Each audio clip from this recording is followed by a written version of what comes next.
नमस्कार दोस्तों, मैं विनय दुबे मुंबई से सबको नए वर्ष की शुभकामनाएं देता हूं और तमाम पूरे विश्व के लोगों में शांति बनी रहे, भाईचारा बना रहे, एकता बना रहे, ऐसी कामना करता हूं। सन 2020 मेरे लिए 2020 मैच की तरह गया है। चाहे शुरुआती दौर जनवरी फरवरी में शाहीन बाग के 105 सभाएं हों, चाहे अप्रैल में मजदूरों के लिए बांद्रा का मजदूर आंदोलन करके सरकार को झुकाना हुआ हो, उसके बाद आंदोलन के बाद जिस तरह से सरकार झुकी है और बस और ट्रेनें चालू की गई हैं प्रवासी मजदूरों के लिए, तो कहीं न कहीं पूरे साल मेरे लिए धमाकेदार रहा है। एक बहुत यादगार एक अचीवमेंट मेरे लिए रहा है। उत्तर प्रदेश का योगी जी के कुर्सी के नीचे से डॉक्टर कफील को खींच के ले गया मैं। उसके बाद में बिहार की गुलनाज को इंसाफ दिलाने के लिए जिस तरह से किरण यादव, जिसने कभी जेल और पुलिस का मुंह नहीं देखा था, उसको हवालात में डालकर उसकी औकात उसको दिखाई थी। उसके बाद रागिनी तिवारी जैसी महिला, जिसने कभी पुलिस स्टेशन और चौकी का मुंह नहीं देखा था, आज उसको दिल्ली से फरार करवा दिया है जाफराबाद में एफआईआर कराकर। और बाद में किसान आंदोलन में तो आप लोग जानते ही हैं किस तरह से भारतीय जनता पार्टी की धज्जियां उड़ाई थी हम सभी ने मिलकर। चाहे वो मोदी जी का पुतला जलाना हो, चाहे भारतीय जनता पार्टी के झंडे से जूता पोंछकर उसकी होलिका दहन करना हो। तो मुझे लगा था 2020 आराम से समाप्त हो जाएगा और 2021 में एक नई शुरुआत करेंगे, लेकिन मेरा अभी 2020 खत्म नहीं हुआ है। कल दोपहर में मुझे अडानी जी की तरफ से, अडानी कॉरपोरेशन की तरफ से मुझे एक नोटिस दी गई है, जिसमें उन्होंने कहा है कि आपने हमारे सम्मान की, हमारी इज्जत की धज्जियां उड़ाई है। पानीपत के नौलता में जिस तरह से उनका अनाज भंडारण का एक जो केंद्र बन रहा था, गोदाम बन रहा था, उसका स्टिंग ऑपरेशन जिस तरह से मैंने किया, ये उन्हें बुरी लग गई बात। और उसके बाद उन्होंने अहमदाबाद कोर्ट में मेरे ऊपर 5 करोड़ रुपए का मानहानि केस किया है और उसकी सुनवाई इसी जनवरी में होनी है। तो मैं तैयार हूं। मुझे लगा था कि भारतीय जनता पार्टी और हमारी लड़ाई है, लेकिन अब भारतीय जनता पार्टी के जो सेवक हैं उन्होंने अपने मालिकों को मैदान में उतार दिया है। विनय दुबे का कद एक लेवल और ऊपर गया है। आज तक मैं नरेंद्र मोदी जी और अमित शाह जी और भारतीय जनता पार्टी की नीतियों के खिलाफ लड़ता था, अब उनके मालिक सीधा सामने आ गए हैं 1 to 1 करने। और ये जो केस हुआ है, ये अडानी वर्सेस विनय दुबे है। मतलब मुझे अपने बराबर उन्होंने माना है कि ये लड़के ने हमें डिस्टर्ब किया है, इसकी वजह से ये केस हुआ है। आप लोगों को दिखाना चाहूंगा एक छोटी सी वीडियो, जरा देखिएगा। विनय दुबे पर हुआ मानहानि का मुकदमा। विनय दुबे पर हुआ 5 करोड़ रुपए का मानहानि का मुकदमा। ये मुकदमा Adani agri logistic Panipat limited की ओर से किया गया है।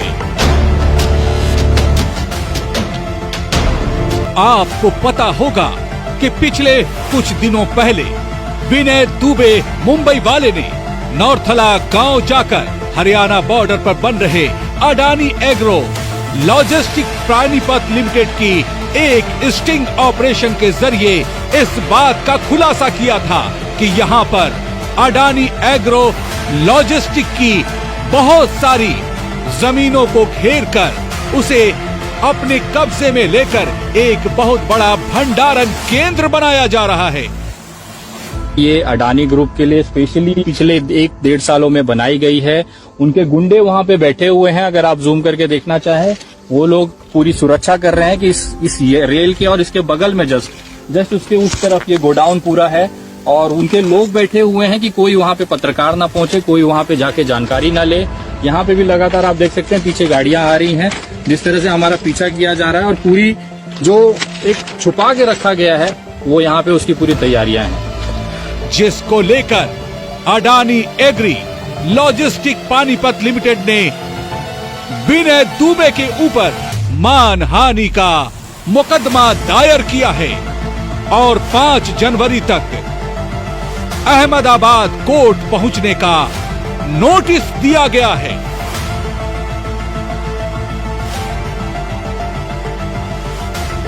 लगातार सरकार और सरकार से सवाल करते रहना और तीखी आलोचना करने वाले विनय दुबे लगभग पूरे भारत में और विदेशों में इनके वीडियो कई लोग बड़े चाव से देखते हैं। इसी को देखते हुए किसानों के समर्थन में उतरना विनय दुबे के लिए, खास तौर पर किसानों का समर्थन करना अडानी ग्रुप को शायद ज्यादा ही नागवार गुजरा है और तब से अडानी ग्रुप विनय दुबे को फंसाने के लिए नए नए हथकंडे और नए तरीके ढूंढ रहा है। अब देखना होगा अहमदाबाद के कोर्ट की पहली तारीख में क्या होता है। मगर उससे भी बड़ा सवाल है कि क्या आज के समय में अडानी या अंबानी को कोई कुछ बोल भी नहीं सकता? क्या कोई उसका बाल बांका भी नहीं कर सकता? आप देख रहे हैं X24 न्यूज।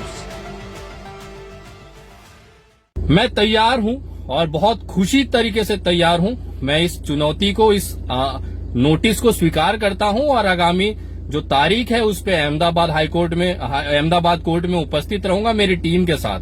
मैं चाहता था ये मामला नौलथा वाला कोर्ट में जाए। अगर ये अडानी न ले जाता तो उसे मैं अपनी तरफ से ले जाता, क्योंकि अब मुझे मौका मिला है वहां के किसानों को जो बेवकूफ बनाया गया, जो कौड़ियों के दाम पे वो जमीनें खरीदी गई, उनको धोखा देकर अब वो सारे मामले वहां पे मैं रखूंगा और निवेदन करूंगा माननीय न्यायालय से कि उस पे ये निष्पक्ष अपना इस पे आप न्याय दें। उन जिनकी जमीनी गई हैं औने पौने दानों पर, जिसको अडानी जी ने कब्जा किया है, खरीदा है धोखे से, वो सारी चीजें वहां पे रखी जाएगी और मैं कोशिश करूंगा वो जो भंडारण और गोदाम बन रहा है अब उस पे स्टे ऑर्डर लिया जाए।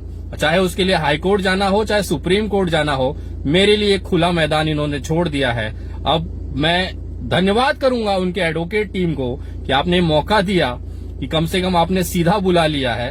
अब हम आएंगे और फैसला करेंगे आपके जो अडानी का खास तौर पे जो गोडाउन वहां पे बनाया जा रहा है, और इसको लेके बाकायदा एक प्रेस कॉन्फ्रेंस 4 तारीख को मुंबई में मैं करूंगा, जिसमें सारी मीडिया के सामने वो एग्रीमेंट की कॉपी रखूंगा जो अडानी के एडवोकेट ने मुझे भेजी है, जिसमें साफ साफ लिखा हुआ है कि इनको गोडाउन बनाने की जो परमिशन है 2017 में ही दे दी गई थी।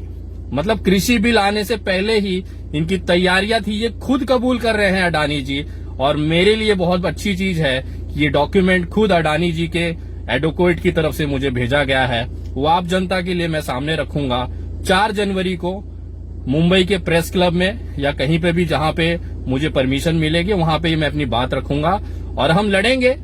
मैं माननीय न्यायालय का सम्मान करता हूं और उनके जो फैसले हैं उसको मैं विश्वास रखता हूं कि इस बार न्याय जरूर मिलेगा और लड़ाई जो है बड़ी रोचक और मजेदार होगी, क्योंकि अब जो लड़ाई है अब डायरेक्ट मालिक और विनय दुबे के बीच में है। मुझे अच्छा लग रहा है, थोड़ा सा गर्व का विषय है कि मेरी जो लड़ाई अब डायरेक्ट अडानी के साथ में है। अब तमाम लोगों से निवेदन हूं इसी तरह से साथ बनाए रखें, इसमें भी हम जीत के निकलेंगे और बहुत जल्द ये खुशखबरी आप तमाम लोगों को मिलेगी। जय हिंद, जय महाराष्ट्र।